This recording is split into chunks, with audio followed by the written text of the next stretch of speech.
Hello, welcome back to my channel. ഇന്നും ഒരു pleated കുർത്തിയുടെ video ആണ്. നിങ്ങൾ ലോങ് വീഡിയോ വേണമെന്ന് കമന്റ് ഇട്ടത് കൊണ്ട് മാത്രമാണ് ഞാനിപ്പോൾ ഈ ഒരു വീഡിയോ ചെയ്യുന്നത്.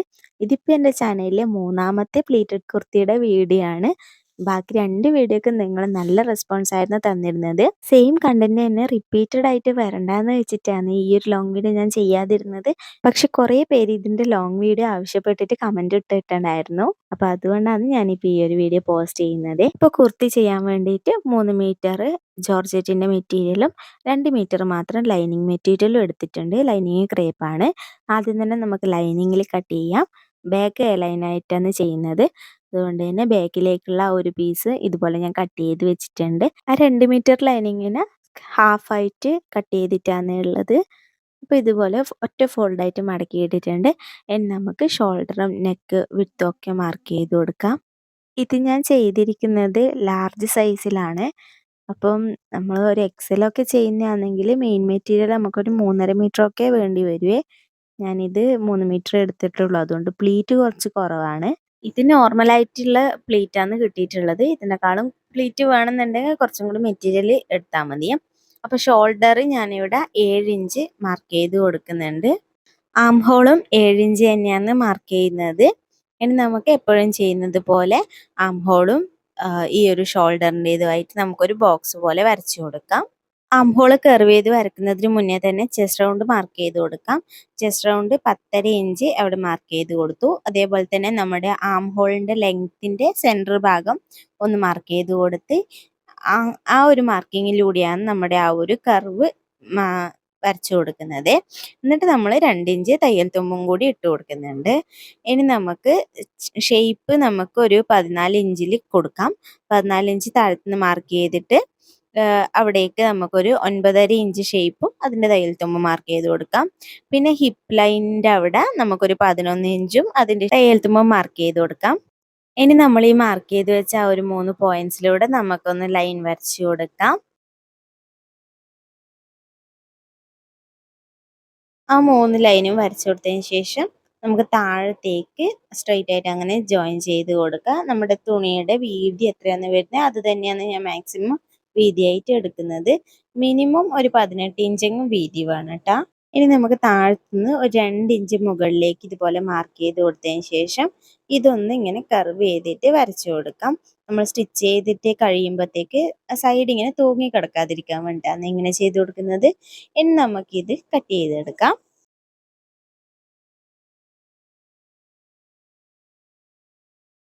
അപ്പം നമ്മളിത് അത് കട്ട് ചെയ്ത് കൊടുത്തു. ഇനി നമുക്ക് ഇതേ അളവ് തന്നെ മറ്റേ പീസ് ലൈനിങ്ങും കൂടി കട്ട് ചെയ്ത് കൊടുക്കാം. ഞാൻ 2 ലൈനിങ്ങും ഒരുമിച്ചിട്ട് കട്ട് ചെയ്ത് കൊടുത്തിട്ടില്ല. കാരണം എന്താ വെച്ചാൽ ഈ ഒരു ക്രീപ്പ് തുണി ഭയങ്കര തെന്നി പോകുന്നുണ്ട്. ആ ഒരു ഫ്ലോറും അതുപോലത്തെ ആയതുകൊണ്ട് അങ്ങനെ തെന്നി പോകുന്നുണ്ട്. അതുകൊണ്ട് പിന്നെ മെഷർമെൻറ്റ്സിൽ മാറ്റം വരണ്ടെന്ന് വിചാരിച്ചിട്ടാണ് ഒരുമിച്ചിട്ട് കട്ട് ചെയ്ത് കൊടുക്കാഞ്ഞത്.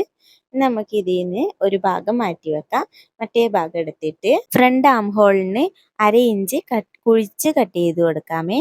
ഒരുപാടൊന്നും വേണ്ട കേട്ടോ. 1/2 ഇഞ്ച് മാക്സിമം കുഴിച്ച് കൊടുത്താൽ മതി. അത് നമ്മുടെ ആ ഒരു കർവ് ആ ഒരു കുഴിവ് വരുന്ന ആ ഒരു ഭാഗത്ത് മാത്രമേ കുഴിച്ച് മാർക്ക് ചെയ്ത് കൊടുക്കാൻ പാടുള്ളൂ. നമ്മൾ ചെസ്റ്റ് റൗണ്ട് മാർക്ക് ചെയ്ത പോയിന്റിനപ്പുറം നമ്മൾ കുഴിച്ച് വെട്ടിക്കൊടുക്കാൻ പാടില്ല. ഇനി നമ്മൾ ചെസ്റ്റ് റൗണ്ട് മാർക്ക് ചെയ്ത് അവിടെയൊക്കെ ഒരു നോച്ച് ഇട്ട് കൊടുക്കുന്നുണ്ട്. ഇനി ഇതാ ബാക്ക് ലൈനിങ് വെച്ചിട്ട് അതേ അളവ് തന്നെ നമ്മുടെ മെയിൻ ക്ലോത്ത് കട്ട് ചെയ്ത് എടുത്തിട്ടുണ്ട്. ഇവിടെയാണ് മെയിൻ ക്ലോത്തിലാണ് നമുക്ക് ആവശ്യമായിട്ടുള്ള ലെങ്ത് കൊടുക്കുന്നത്. ഞാൻ ഈ ഒരു തുണീൻ്റെ വീതി തന്നെയാണ് ഫുൾ ലെങ്ത് ആയിട്ട് എടുത്തിട്ടുള്ളത്. അത് ലൈനിങ്ങിനെക്കാട്ടും ഒരു 2 ഇഞ്ച് എക്സ്ട്രാ ഉണ്ട്. അപ്പോൾ ബാക്കി ഇതാ ഇത്ര പോരെ തുണിയുള്ളൂ. ഇതിൽ നിന്ന് ഞാൻ നെക്കിൽ ഒരു എംബ്രോയിഡറി കൊടുക്കാമെന്ന് വെച്ചിട്ട് ഒരു പീസും കൂടി ഞാൻ മെഷറൊന്നും ചെയ്യാണ്ട് വെട്ടിയെടുത്തിട്ടുണ്ടായിരുന്നു. അതുകൊണ്ട് എനിക്കിത് കട്ട് ചെയ്യാൻ കുറച്ചൊരു പാടായിരുന്നു. നിങ്ങൾ കറക്റ്റായിട്ട് കട്ട് ചെയ്യുന്നതാണെങ്കിൽ നമുക്ക് ഈ ഒരു 3 മീറ്റർ തുണീനെ കൊണ്ട് അത്യാവശ്യം പ്ലീറ്റല്ലുള്ളൊരു കുർത്തി ചെയ്തെടുക്കാവുന്നതേ ഉള്ളൂ കേട്ടോ. അപ്പോൾ ബാക്കി വന്ന ഒരു പീസ് തുണിയിൽ നിന്ന് ഞാൻ എന്താ സ്ലീവിനുള്ള മെറ്റീരിയൽ എടുത്തിട്ടുണ്ട്. അവിടെ ഇവിടെയും കഷ്ണമൊക്കെ വരുന്ന ആ ഒരു ഭാഗമാണ് കട്ട് ചെയ്യാൻ എടുത്തിട്ടുള്ളത്. തുണി 4ആയിട്ട് ഫോൾഡ് ചെയ്ത് ഇട്ട് കൊടുത്തതിന് ശേഷം സ്ലീവ് ലെങ്ത്ത് മാർക്ക് ചെയ്ത് കൊടുക്കാം. സ്ലീവിലും ഞാൻ 1.5 ഇഞ്ചിൻ്റെ ലേസ് വെച്ച് കൊടുക്കുന്നുണ്ട്. അപ്പോൾ ആ ഒരു ലേസിൻ്റെ ഇറക്കം കുറച്ചതിന് ശേഷം ബാക്കിയാണ് മാർക്ക് ചെയ്ത് കൊടുക്കുന്നത്. ഇനി താഴത്തേക്ക് ഒരു 3-3.5 ഇഞ്ചോ മാർക്ക് ചെയ്ത് കൊടുത്തതിന് ശേഷം നമുക്ക് ആ ഒരു ഒരു 9.5 ഇഞ്ച് ഏത് പോയിന്റിലാണോ വരുന്നതെന്ന് ഇങ്ങനെ ഒന്ന് ക്രോസ് ആയിട്ട് വെച്ച് നോക്കാം. എന്നിട്ട് ആ ഒരു പോയിന്റിലേക്ക് നമുക്ക് ആം ഹോള് സ്ലീവിന്റെ ഇത് ഷേപ്പ് ഒന്ന് വരച്ചെടുക്കാം. താഴെ കൈവണ്ണവും മാർക്ക് ചെയ്ത് കൊടുത്തതിന് ശേഷം നമുക്കതൊന്ന് കട്ട് ചെയ്തെടുക്കാം. തയ്യൽ തുമ്പ് ഇട്ട് കൊടുക്കാൻ മറന്നു പോയത്, ഞാനത് പറയാൻ വിട്ടു പോകുന്നുണ്ട്. പക്ഷെ നിങ്ങൾ തയ്യൽ തുമ്പ് ആവശ്യത്തിനുള്ളത് ഇട്ട് കൊടുത്തതിന് ശേഷം കട്ട് ചെയ്തെടുക്കുക. ഇത് കുറച്ച് നാളായി ഈ വീഡിയോ ഞാൻ എടുത്ത് വെച്ചിട്ട് ഞാൻ ചെയ്യണ്ടാന്ന് വിചാരിച്ചായിരുന്നു. പിന്നെ ഞാൻ പറഞ്ഞല്ലോ, കമൻസ് ഒക്കെ കണ്ടതുകൊണ്ട് മാത്രമാണ് ഞാൻ ഇതിൻ്റെ ലോങ് വീഡിയോ ഇട്ട് കൊടുക്കുന്നത്. ഇതിപ്പം മൂന്നാമത്തെ പ്രാവശ്യമാണ് ഈ ഒരു പ്ലീറ്റഡ് കുർത്തീൻ്റെ സെയിം വീഡിയോ ഞാൻ ചെയ്യുന്നത്. അപ്പം അത് എനിക്ക് പറയാനൊരു മടി വരുന്നത്. പിന്നെന്ന് വെച്ചാൽ നിങ്ങൾ ഓരോരോ ആളിങ്ങനെ കമൻ്റ് ഇടും, ആ വീഡിയോ ചെയ്യോ ഈ വീഡിയോ ചെയ്യോ എന്നൊക്കെ കമൻ്റ് ഇടും. ഞാനിങ്ങനെ ഇതിനു വേണ്ടി കഷ്ടപ്പെട്ട് ഈ ഒരു വീഡിയോ ചെയ്യും. പക്ഷെ നിങ്ങളാരും എനിക്ക് തോന്നുന്നില്ല ആ വീഡിയോ കാണുന്നുണ്ടെന്ന്. ആ ഒരു കമൻറ്റ് ചെയ്തവർ പോലും ആ ഒരു വീഡിയോ ശ്രദ്ധിക്കുന്നില്ല. അതിനകത്ത് നിങ്ങളിലേക്ക് ആ ഒരു വീഡിയോ എത്താഞ്ഞിട്ടാണോ എന്ന് എനിക്കറിയില്ല. പക്ഷെ ആരും അത് കാണുന്നതായിട്ട് എനിക്ക് തോന്നുന്നില്ല. അപ്പം ഇങ്ങനെ റിക്വസ്റ്റഡ് വീഡിയോ ഒക്കെ ചെയ്യാൻ ഇപ്പം സത്യം പറഞ്ഞാൽ മടി പിടിച്ചു പോയി. ആദ്യമൊക്കെ ഭയങ്കര ഇൻട്രസ്റ്റ് ആയിരുന്നു, എനിക്കറിയാവുന്ന കാര്യമൊക്കെ പറഞ്ഞു കൊടുക്കുക എന്നുള്ള രീതിയിൽ. പക്ഷെ ആരും അത് കാണാത്തപ്പോൾ ഒരു സങ്കടം. അപ്പോൾ ഈ ഒരു എനിക്കിപ്പം ഞാൻ ആ ഒരു ഷോർട്സ് ഇട്ടതിന് കുറച്ച് പേര് കമൻറ്റ് ചെയ്തിട്ടുണ്ടായിരുന്നു ലോങ് വീഡിയോ വേണമെന്ന്. അപ്പം ആ കമൻറ്റ് ഇട്ടവരെങ്കിലും ഈ വീഡിയോ കണ്ടിട്ടുണ്ട് എന്നുണ്ടെങ്കിൽ ഒന്ന് കമൻറ്റ് ചെയ്യണേ. അപ്പം നമ്മൾ ഫ്രണ്ട് ആം ഹോള് സ്ലീവിൻ്റെതും കുഴിച്ച് പിന്നെ വെട്ടിക്കൊടുക്കാൻ മറന്നു പോയതേ. ഈ പറയുന്നതിൻ്റെ ഇടയ്ക്ക് ആ വീഡിയോയിലും കഴിഞ്ഞു പോയിന്ന് തോന്നുന്നു. ഇനി നമുക്ക് ആ ബാക്കിയുള്ള തുണിയൊന്ന് ഫോൾഡ് ചെയ്തിടാം. എന്നിട്ട് നമുക്ക് ഫുൾ ലെങ്ത്ന്ന് നമ്മുടെ ഒരു യോക്ക് ലെങ്ത്ത് മൈനസ് ചെയ്തിട്ട് ബാക്കി ഭാഗമാണ് നമ്മൾ ഫ്രിൽസ് ഇടാൻ കൊടുക്കുന്നത്. താഴത്തേക്ക് സ്കേർട്ട് പോലെ പ്ലീറ്റ് ഇടാൻ കൊടുക്കുന്നത്. അപ്പം അതാദ്യം നമുക്ക് കട്ട് ചെയ്ത് മാറ്റി വെച്ചതിന് ശേഷം നമുക്ക് യോക്ക് കട്ട് ചെയ്ത് കൊടുക്കാം. അപ്പോൾ യോക്ക് ലെങ്ത്ത് കൊടുക്കുന്നത് 9 ഇഞ്ചാണ് കൊടുക്കുന്നത്. 9 ഇഞ്ചിൻ്റെ കൂടെ നമ്മൾ ഷോൾഡർ ജോയിൻ ചെയ്യുന്നതും പിന്നെ താഴത്തെ ആ പ്ലീറ്റ് ജോയിൻ ചെയ്തതായിട്ട് 1 ഇഞ്ച് അങ്ങനെ പോകും. അപ്പം നമുക്കൊരു 10 ഇഞ്ച് മൈനസ് ചെയ്ത് കൊടുക്കാം. 10 ഇഞ്ച് കൂട്ടാം. 10 ഇഞ്ചിന്ന് നമുക്ക് ആ ഒരു ഫുൾ ലെങ്ത്ന്ന് 10 ഇഞ്ച് കുറയ്ക്കാം. 10 ഇഞ്ച് കുറച്ചിട്ട് ബാക്കി എത്രയാണ് വരുന്നത് അതിൻ്റെ താഴെ ഭാഗം മടക്കി അടിക്കാനും 1/2 ഇഞ്ച് അതിൻ്റെ കൂടെ, മനസ്സിലായോ? എന്തൊക്കെയോ പറഞ്ഞെത്തിപ്പോയി അല്ലേ. നമ്മുടെ ഫുൾ ലെങ്ത്ന്ന് നമ്മുടെ യോക്ക് ലെങ്ത് കുറയ്ക്കുക. ആ കുറച്ച് കിട്ടുന്ന ആ ഒരു ഡിജിറ്റിനോട് നമുക്ക് 1 ഇഞ്ച് തയ്യൽ തുമ്പും കൂടി ആഡ് ചെയ്തിട്ട് നമുക്ക് ഈ ഒരു ബാക്കിയുള്ള തുണി കട്ട് ചെയ്ത് കൊടുക്കാം പ്ലീറ്റ് ഇടാൻ വേണ്ടിയിട്ട്. അപ്പം അത് അവിടെ സ്ട്രെയിറ്റ് ആയിട്ട് കട്ട് ചെയ്ത് മാറ്റി വെക്കാം. അപ്പം നമുക്ക് ബാക്കി വരുന്ന ഭാഗത്ത് നമുക്ക് യോക്ക് കട്ട് ചെയ്ത് കൊടുക്കാം. യോക്കിനായിട്ടുള്ള തുണി നമുക്ക് രണ്ടായിട്ട് ഫോൾഡ് ചെയ്ത് കൊടുക്കാം. എന്നിട്ട് ഇതിൻ്റെ മുകളിലേക്ക് നമ്മൾ നേരത്തെ കട്ട് ചെയ്ത് വെച്ചിട്ടുള്ള ആ ഒരു ഫ്രണ്ട് പീസിൻ്റെ ലൈനിങ് ഇല്ലേ, അത് നമുക്ക് ഇതിൻ്റെ മുകളിൽ വെച്ചിട്ട് കറക്റ്റായിട്ട് മാർക്ക് ചെയ്ത് കൊടുക്കാം. യോക്കിൻ്റെ ലെങ്ത്ത് 9 ഇഞ്ചാണ് വരുന്നത്. നമുക്ക് തയ്യൽ തുമ്പും കൂട്ടിയിട്ട് ഒരു 10 ഇഞ്ച് മാർക്ക് ചെയ്ത് കൊടുക്കാം. എന്നിട്ട് നമ്മുടെ ഈ ഒരു സൈഡിലെ ആ ഒരു ഭാഗം ഓപ്പൺ വരുന്ന ആ ഒരു ഭാഗത്തേക്ക് എത്തുമ്പം ഒരു 1/2 ഇഞ്ച് നമുക്ക് മുകളിലേക്ക് ഇതുപോലെ കർവ് പോലെ വെച്ചിട്ട് വരച്ച് ജോയിൻ ചെയ്ത് കൊടുക്കാമേ.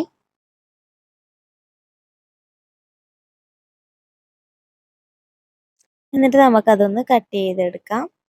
അപ്പോൾ നെക്ക് നമ്മൾ ക്യാൻവാസിലാണ് ചെയ്ത് കൊടുക്കുന്നത്. ക്യാൻവാസ് ഇതുപോലെ ഫോൾഡ് ചെയ്ത് എടുത്തിട്ടുണ്ട്. വി നെക്കാണ് കൊടുക്കുന്നത്. വി നെക്കിൽ ഒരു ലേസും കൂടി വെച്ച് കൊടുക്കുന്നുണ്ട്. 1.5 ഇഞ്ചിൻ്റെ ലേസാണ് വെച്ച് കൊടുക്കുന്നത്. അപ്പോൾ ആ ഒരു ലേസിൻ്റെ വിട്ടും കൂടി കുറച്ചിട്ടാണ് ഞാൻ നെക്ക് വിട്ട് എടുത്തിരിക്കുന്നത്. കുറച്ചിട്ട് മീൻസ് കൂട്ടിയിട്ട്. അപ്പോൾ നമുക്ക് ഇപ്പോൾ 3.5 ഇഞ്ചാണ് നമുക്ക് നെക്ക് വിട്ട് വേണ്ടുന്നുണ്ടെങ്കിൽ ഇപ്പോൾ 1.5 ഇഞ്ചിൻ്റെ 1 ഇഞ്ചിൻ്റെ ലേസാണ് ഞാൻ വെച്ച് കൊടുക്കുന്നത്. അപ്പോൾ ആ ഒരു ലേസും കൂടി വരുന്നതുകൊണ്ട് 4.5 ഇഞ്ചാണ് ഞാൻ ഇപ്പോൾ നെക്ക് വിട്ടായിട്ട് എടുക്കുന്നത്. നെക്ക് ലെങ്ത്ത് 6 ഇഞ്ചാണ് കൊടുക്കുന്നത്. എന്നിട്ട് നമ്മളൊരു വി ഷേപ്പിൽ വരച്ചു കൊടുത്ത് പുറമേ ഒരു ഇഞ്ചും കൂടി എക്സ്ട്രാ ക്യാൻവാസിൻ്റെ വിട്ടായിട്ട് ഇട്ട് കൊടുക്കുന്നുണ്ട്. എന്നിട്ട് നമുക്കതൊന്ന് കട്ട് ചെയ്തെടുക്കാം. ക്യാൻവാസ് കട്ട് ചെയ്യുന്ന സമയത്ത് മുകളിൽ നിന്ന് ഒരു 1/2 ഇഞ്ച് ഇതുപോലെ വിട്ടിട്ടാണ് ഞാൻ കട്ട് ചെയ്യാറുള്ളത്. ഇങ്ങനെ ചെയ്തെടുക്കുമ്പോൾ ക്യാൻവാസ് നമ്മൾ തുണിയിലേക്ക് അയൺ ചെയ്തെടുക്കുന്ന സമയത്ത് വിട്ടൊന്നും ചേഞ്ച് ആയി പോകില്ല. നമുക്ക് ബാക്കിലേക്കുള്ള നെക്ക് കട്ട് ചെയ്തെടുക്കാനായിട്ട് നമ്മുടെ സാധാരണ ലേസ് നമ്മൾ ബാക്കിൽ വെച്ച് കൊടുക്കുന്നില്ല. അപ്പോൾ നമ്മുടെ നോർമൽ ആയിട്ടുള്ള 3.5 ഇഞ്ചാണ് നെക്ക് വിഡ്ത്ത് കൊടുക്കുന്നത്. 3.5 ഇഞ്ച് തന്നെ നെക്ക് ലെങ്ത്തും കൊടുത്തിട്ട് റൗണ്ട് ഷേപ്പിൽ അതും കട്ട് ചെയ്തെടുക്കുന്നുണ്ട്. അപ്പോൾ അതാ കട്ട് ചെയ്ത് വെച്ച 2 നെക്കും ഞാൻ തുണിയിലേക്ക് ലൈനിങ് പീസിലേക്ക് അറ്റാച്ച് ചെയ്ത് കൊടുത്തിട്ടുണ്ട്.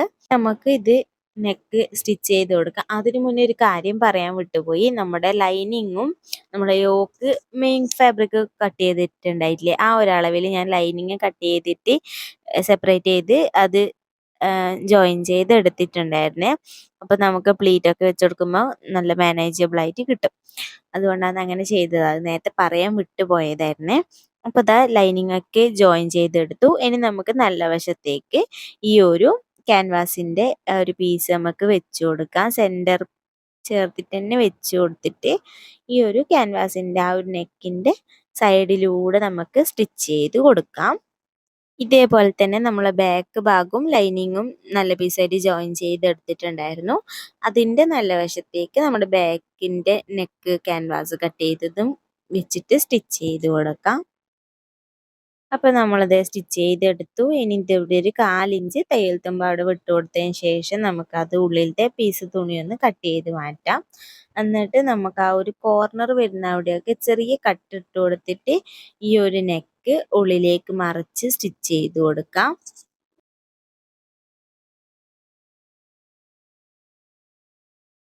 അതേപോലെ തന്നെ ബാക്ക് നെക്കും ഉള്ളിലത്തെ ആ ഒരു എക്സ്ട്രാ തുണി കട്ട് ചെയ്ത് കളഞ്ഞതിന് ശേഷം കർവ് വരുന്ന ഭാഗത്തൊക്കെ നന്നായിട്ട് ചെറിയ ചെറിയ കട്ടുകൾ ഇട്ട് കൊടുത്തിട്ട് നെക്ക് മറിച്ചിട്ട് സ്റ്റിച്ച് ചെയ്തെടുക്കാം. അപ്പം നെക്ക് ഇതാ സൈഡിലൂടെ പതിച്ച് സ്റ്റിച്ച് ചെയ്ത് കൊടുത്തതേ ഉള്ളൂ. ഈ ഒരു ഭാഗം ഫിനിഷ് ചെയ്യാനായിട്ട് ഹെമ്മിങ് ആണ് യൂസ് ചെയ്യുന്നത്. അങ്ങനെ ചെയ്താൽ കുറച്ചും കൂടി നമുക്ക് ഫ്രണ്ടിൽ ഫിനിഷിങ് കിട്ടും. ഇല്ലെങ്കിൽ നമുക്ക് അവിടെ ഒരു സ്റ്റിച്ച് അങ്ങനെ തന്നെ കാണാനുണ്ടാവേ. ഇനി നമുക്ക് ആ ഒരു ലേസ് വെച്ച് കൊടുക്കാം. ഞാൻ ഉദ്ദേശിച്ച ടൈപ്പ് ലേസ് അല്ല എനിക്ക് കിട്ടിയത്, എന്നാലും ഏകദേശം സെയിം ആയിട്ട് വരുന്ന രീതിക്കായിരുന്നു കിട്ടിയത്. അപ്പോൾ ഇതുപോലെ ലേസ് നമുക്ക് വെച്ച് കൊടുത്തതിന് ശേഷം അതൊന്ന് സ്റ്റിച്ച് ചെയ്ത് കൊടുക്കാം. അപ്പോൾ ദാ ലേസൊക്കെ സ്റ്റിച്ച് ചെയ്ത് കൊടുത്തിട്ടുണ്ട്. ഇനി നമ്മുടെ ആ ഒരു ബാക്ക് ഭാഗം എടുക്കാം. എന്നിട്ട് അതിന് നമുക്ക് ഷോൾഡർ ജോയിൻ ചെയ്ത് കൊടുക്കാം. അതിൻ്റെ നല്ല വശത്തേക്ക് ഈ ഒരു ഫ്രണ്ട് ഭാഗത്തിൻ്റെ നല്ല വശം ചേർന്ന് വരുന്ന രീതിക്ക് വെച്ച് കൊടുക്കാം. നെക്ക് ഇതാ ഇതുപോലെയാണ് ഫിനിഷ് ചെയ്തെടുത്തത്. ഇത് ഉള്ളിലേക്ക് മറിച്ചിട്ട് അടിക്കുകയാണത്രേ. അതിന് മുന്നേ നമ്മൾ ഷോൾഡർ ജോയിൻ ചെയ്ത് കൊടുക്കുകയെന്നുണ്ടെങ്കിൽ ഷോൾഡർ ജോയിൻറ്റ് കാണാത്ത രീതിക്ക് കിട്ടുവേ.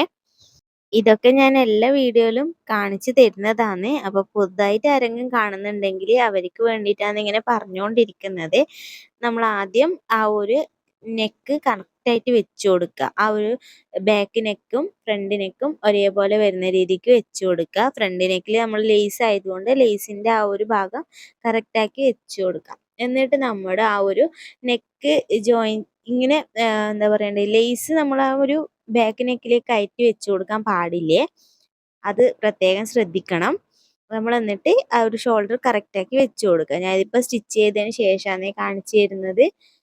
നമ്മളിതാ അതുപോലെ ജോയിൻ ചെയ്ത് കൊടുക്കും. എന്നിട്ട് നമ്മൾ ആ ബാക്കിലെ നെക്ക് വെച്ച് കൊടുത്തില്ലേ, സോറി ബാക്കിലെ ക്യാൻവാസ് നമ്മൾ ഈ ഒരു ഫ്രണ്ട് നെക്കിൻ്റെ മുകളിലേക്ക് വരുന്ന രീതിക്ക് വെച്ചിട്ടാണ് സ്റ്റിച്ച് ചെയ്തെടുത്തിട്ടുള്ളത്. നിങ്ങൾക്ക് കാണുമ്പോൾ മനസ്സിലാവുന്നുണ്ടാവൂലേ, ഞാൻ പറഞ്ഞ എന്തൊക്കെയോ കൊളാക്കിപ്പോയി. നമ്മൾ തിരിച്ച് ഇട്ടെടുക്കുമ്പോഴേക്ക് ഇതുപോലെ ഒരു തയ്യൽ തുമ്പ് കാണാത്ത രീതിക്കാണ് നമുക്ക് കിട്ടുക. നിങ്ങൾക്ക് മനസ്സിലായില്ല എന്നുണ്ടെങ്കിൽ വീഡിയോ ഒന്ന് ബാക്ക് അടിച്ചിട്ട് വീഡിയോ മാത്രം ശ്രദ്ധിച്ചാൽ മതി. എൻ്റെ കിളി പോയിട്ടുള്ള അവസ്ഥയിലാണ് ഞാനിപ്പോൾ ഈ വോയിസ് കൊടുക്കുന്നത്. അതുകൊണ്ടാണ് തോന്നുന്നത് എന്തൊക്കെയോ മണ്ടത്തരം ഞാൻ വിളിച്ചു പറയുന്നുണ്ട്. ഇനി ഇതിപ്പോൾ മാറ്റി എഡിറ്റ് ചെയ്യാനുള്ള ഒരു സമയം ഇല്ലാത്തത് കൊണ്ട് ഇങ്ങനെ തന്നെ ഞാൻ പോസ്റ്റ് ചെയ്യും. ഇനി ഈ വീഡിയോ എൻ്റെ ഫോണിൽ വെച്ച് നിൽക്കാനുള്ള ഒരു മെമ്മറി കപ്പാസിറ്റി എൻ്റെ ഫോണിലില്ല. അതുകൊണ്ടാണ് ഇത്ര തിരക്കിട്ട് ഞാൻ ഈ ഒരു വീഡിയോ എഡിറ്റ് ചെയ്ത് തീർക്കുന്നത്. ഇനി നമുക്ക് ഈ ഒരു നെക്ക് നമുക്ക് ഹെം ചെയ്തിട്ടാണ് ഫിനിഷ് ചെയ്ത് കൊടുക്കേണ്ടത്. എനിക്ക് ഏറ്റവും ഇഷ്ടമില്ലാത്ത സംഭവമാണ് അത്. ഇനി നമുക്ക് ഈ ഫ്രണ്ടിലേക്ക് കുറച്ച് അലങ്കോല പണികൾ ബാക്കിയുണ്ട്. അപ്പോൾ അതും കൂടി ആ സ്റ്റിച്ച് ചെയ്യുന്നതിന് മുന്നേ ചെയ്ത് തീർക്കാമെന്ന് വിചാരിച്ചു. ഒന്നുമല്ല, ചെറിയൊരു സ്പ്രെഡ് വർക്ക് പോലെ ഒരു എംബ്രോയിഡറി ചെയ്യാന്നാണ് വിചാരിക്കുന്നത്. അപ്പം എനിക്ക് എംബ്രോയിഡറി ഒന്നും കാര്യമായിട്ട് ചെയ്യാൻ അറിയില്ല. എന്നാലും ഞാൻ കുറേ വീഡിയോസൊക്കെ ഇടുന്ന സമയത്ത് എല്ലാവരും അതിൻ്റെ അകത്ത് എംബ്രോയിഡറി ചെയ്യുന്നതും കൂടി ഒന്ന് വീഡിയോയിൽ ഇൻക്ലൂഡ് ചെയ്യണമെന്ന് പറഞ്ഞതുകൊണ്ട് മാത്രം വീഡിയോ എടുക്കുന്നതാണ് ഇത്. എനിക്ക് ഇങ്ങനെ വെച്ചിട്ട് ചെയ്യുമ്പം ഒരു ഒരു കംഫർട്ടായിട്ട് ഇരുന്നിട്ട് എനിക്കിത് ചെയ്യാൻ പറ്റൂല. അതുകൊണ്ടാണ് ഞാൻ എംബ്രോയിഡറി ചെയ്യുന്ന വീഡിയോസ് നിങ്ങൾക്ക് കാണിച്ചു തരാത്തത്. അപ്പം ചെയിൻ സ്റ്റിച്ച് പോലത്തെ, ഈ സ്റ്റിച്ചിനെന്താ പേര് പറയുന്ന പോലും എനിക്കറിഞ്ഞൂടാ. ഞാൻ ഈ സ്റ്റിച്ച് ചെയ്യാൻ നല്ല എളുപ്പമായതുകൊണ്ട് ഞാൻ എല്ലാ വർക്കിലും അധികം ഫ്ലവറൊക്കെ ചെയ്ത് കൊടുക്കാൻ വേണ്ടി ഈ ഒരു സ്റ്റിച്ചാണ് എടുക്കാറുള്ളത്. അത് പറഞ്ഞു തരാനും എനിക്കറിയുന്നില്ല. നിങ്ങൾ വീഡിയോ ഒന്ന് ശ്രദ്ധിച്ച് കണ്ടാൽ മനസ്സിലാവുന്നതേ ഉള്ളൂ. ഭയങ്കര സിമ്പിളാണ് ഈ ഒരു സ്റ്റിച്ച് ചെയ്യാൻ വേണ്ടിയിട്ട്. അപ്പോൾ ഇത് ഫ്ലവറിൻ്റെ ഭാഗത്തേക്ക് റെഡ് കളറും ലീഫിൻ്റെ ഭാഗത്തേക്ക് ഗ്രീൻ കളറും ആണ് എടുക്കുന്നത്. സിൽക്ക് ത്രെഡാണ് യൂസ് ചെയ്യുന്നത്. സിൽക്ക് ത്രെഡ് ഒരു 6 സ്ട്രാൻഡ്സ് എടുത്തിട്ട് ഇതുപോലെ രണ്ടായിട്ട് ഫോൾഡ് ചെയ്ത്, അപ്പോൾ 12 സ്ട്രാൻഡ്സ് ആവില്ലേ, അപ്പോൾ കുറച്ചൊരു കട്ടി വരും. അങ്ങനെയാണ് ചെയ്തെടുക്കുന്നത്. എനിക്ക് ഈ എംബ്രോയിഡറിനെ പറ്റിയിട്ടൊന്നും പറഞ്ഞു തരാൻ കിട്ടുന്നില്ല. നിങ്ങൾ ജസ്റ്റ് വീഡിയോ ഒന്ന് ജസ്റ്റ് കണ്ട് മനസ്സിലാക്കിയാൽ മതിയേ. ഇങ്ങനെ ഒരു ഏരിക്ക് സ്റ്റിച്ച് ചെയ്യാത്തത് കൊണ്ട് ഈ ഒരു സിൽക്ക് ത്രെഡും കൂടി ആവുമ്പോഴേ ഇങ്ങനെ സ്റ്റിച്ച് ചെയ്തെടുക്കുമ്പം കുറച്ചൊരു പാടാണ്. ഇപ്പം നൂലൊക്കെ ലെവലല്ലാണ്ട് പൊങ്ങിയും താന്നും ഒക്കെ കിടക്കും.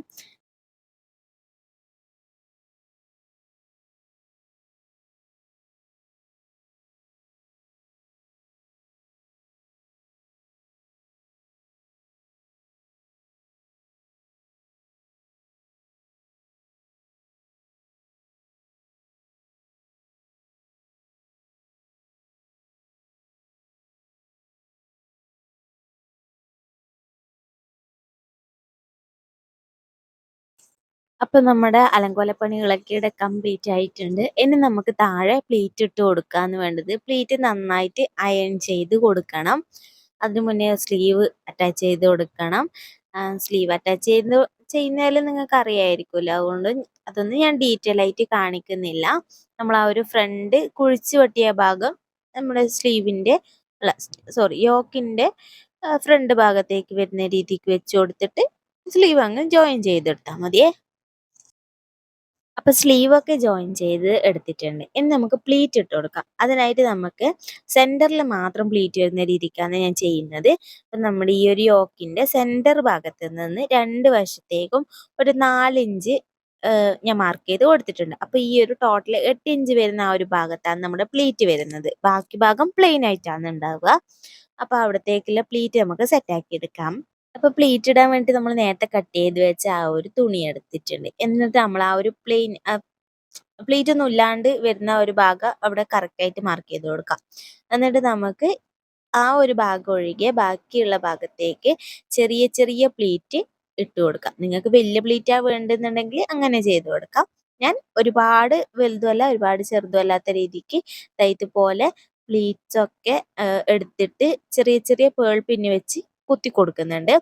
താഴെ നമ്മൾ ഒരു തുണി വിരിക്കുമല്ലോ, ആ തുണിയിലേക്ക് പിന്ന് വരുന്ന രീതിക്കാണ് കുത്തി കൊടുക്കുന്നത്.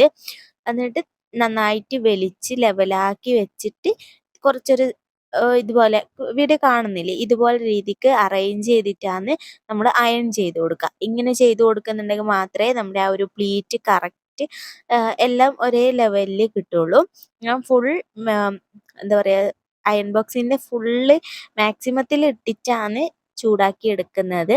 ഒരു 10 സെക്കൻഡ് നമ്മൾ അവിടെ പ്രസ് ചെയ്ത് കൊടുക്കണം. ജസ്റ്റ് അയൺ ചെയ്ത് കൊടുത്താൽ നമ്മുടെ പ്ലീറ്റ് അവിടെ സെറ്റായിട്ട് ഇരിക്കുകയില്ല. കുറച്ച് സമയത്തേക്ക് മാത്രമേ ഉണ്ടാവുള്ളൂ. നമ്മൾ ഒരു 10 സെക്കൻഡ് നന്നായിട്ട് പ്രസ് ചെയ്തിട്ട് അയൺ ചെയ്ത് കൊടുക്കാന്നുണ്ടെങ്കിൽ ഈ ഒരു പ്ലീറ്റ് ഒരിക്കലും പോവില്ല. ഞാൻ ഈ ഒരു മുന്നേ ചെയ്ത ആ ഒരു പ്ലീറ്റഡ് കുർത്തിയൊക്കെ 2-3 തവണ വാഷ് ചെയ്തിട്ടും ആ പ്ലീറ്റ് ഒന്നും ആയിട്ടില്ല. ഇതേപോലെ തന്നെ ചെയ്ത് ഈ ഒരു അയൺ ബോക്സ് എൻ്റെ കയ്യിൽ ആദ്യം ഉണ്ടായ അയൺ ബോക്സ് ഇത്ര പോലും കനമില്ലാത്തതാണ്. ഇത് കുറച്ചും കൂടി കനമുള്ള അയൺ ബോക്സും കൂടിയായിരുന്നു. അപ്പം നമ്മൾ നന്നായിട്ട് ഇങ്ങനെ ഒന്ന് പ്രസ് ചെയ്ത് സാവകാശം ചെയ്തെടുത്താൽ മതി. നമ്മൾ ഈ ഒരു പ്ലീറ്റഡ് കുർത്തി ചെയ്യുന്ന സമയത്ത് ഈ ഒരു ഭാഗമാണ് കുറച്ചൊരു സമയം എടുത്തിട്ട് ചെയ്യേണ്ട കാര്യം. നമ്മുടെ പ്രൊഫഷണലായിട്ട് ചെയ്യുന്ന സോറി പ്രൊഫഷണലായിട്ട് ചെയ്യുന്നതാണെങ്കിൽ ഇതുപോലത്തെ അയൺ ബോക്സ് ആയിരിക്കില്ല, അവരുടെ സ്റ്റീം അയൺ ബോക്സ് ആയിരിക്കും. അത് വെച്ച് ചെയ്യുമ്പോൾ കുറച്ചും കൂടി ഫാസ്റ്റായിട്ട് നമുക്ക് ചെയ്തെടുക്കാം. പക്ഷെ നമ്മൾ ഇത് വീട്ടിൽ നിന്ന് ചെയ്യുന്നതായതുകൊണ്ട് ഇതുപോലെ ടൈം എടുത്ത് നന്നായിട്ട് പ്രസ് ചെയ്ത് കൊടുത്തിട്ട് തന്നെ ചെയ്യുക. അപ്പം ഫുള്ളായിട്ട് ഞാനതങ്ങനെ പ്രസ് ചെയ്തെടുക്കുന്നുണ്ട്. അപ്പോൾ ഇതാ നമ്മുടെ പ്ലീറ്റ് ഇതുപോലെയാണ് കിട്ടിയിട്ടുള്ളത്. പ്ലീറ്റ് ഇടാൻ തുണി കുറവായത് കൊണ്ടാണ് ഇങ്ങനെ. കുറച്ചും കൂടി തുണി ഉണ്ടെങ്കിൽ നമുക്ക് ഉള്ളിലോട്ട് കയറി വരുന്ന രീതിക്ക് തന്നെ പ്ലീറ്റ് എടുത്തിട്ട് ചെയ്തെടുക്കാൻ പറ്റുമേ. ഇനി നമുക്കിത് ഡയറക്റ്റ് ആയിട്ട് നമ്മുടെ ആ ഒരു യോക്ക് പോർഷനിലേക്ക് അറ്റാച്ച് ചെയ്ത് കൊടുക്കുക വേണ്ടുന്നത്. അറ്റാച്ച് ചെയ്ത് കൊടുക്കുന്നതിന് മുന്നേ നമുക്ക് ആ ലൈനിങ്ങും ഈ ഒരു മെയിൻ ക്ലോത്തുമായിട്ട് ജോയിൻ ചെയ്ത് കൊടുക്കാം. എന്നിട്ട് രണ്ടും കൂടി നമുക്ക് ആ ഒരു നമ്മുടെ ആ ഒരു യോക്കിലേക്ക് അറ്റാച്ച് ചെയ്ത് കൊടുക്കാമേ. അത് അറ്റാച്ച് ചെയ്ത് കൊടുത്തതിന് ശേഷം നമുക്ക് സൈഡും ജോയിൻ ചെയ്തെടുത്ത് താഴെ ഭാഗവും മടക്കി അടിച്ചാൽ നമ്മുടെ കുർത്തി അവിടെ സെറ്റായി. ഞാൻ അതൊന്നും വീഡിയോയിൽ കാണിക്കുന്നില്ല. അപ്പോൾ ഇതാ നമ്മുടെ കുർത്തിയൊക്കെ സ്റ്റിച്ച് ചെയ്ത് കഴിഞ്ഞു. ഞാൻ അതിനിടയ്ക്ക് ഒരു ഫീഡിങ് സിബും കൂടി വെച്ച് കൊടുത്തിട്ടുണ്ടായിരുന്നു. മോൻ അതിനിടയ്ക്ക് എണീറ്റതുകൊണ്ട് അതൊന്നും എനിക്ക് വീഡിയോ എടുക്കാൻ പറ്റാഞ്ഞിട്ടാണ്. അപ്പോൾ നമ്മുടെ കുർത്തിയുടെ ഫൈനൽ ലുക്ക് ഇതാണ്.